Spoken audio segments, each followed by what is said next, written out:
I'm at the Ford Fusion, and I have a Ford Fusion without this push button start, with a simple metal key ignition.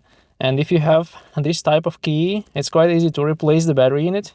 Probably even easier than in a keyless entry car.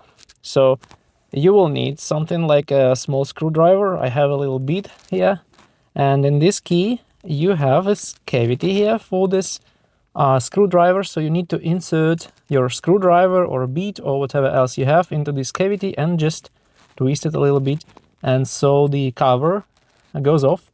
And here you have the battery. It's CR2032 battery for these keys, and the keyless entry keys will have another type of batteries in them. So taking out this battery is also easier with the screwdriver or something. And then you need to remember that the plus side will need to be in the upper part, so like this. And then after you're done, you just put the cover and squeeze it a little bit from both sides to make sure it sits tightly, and that's all.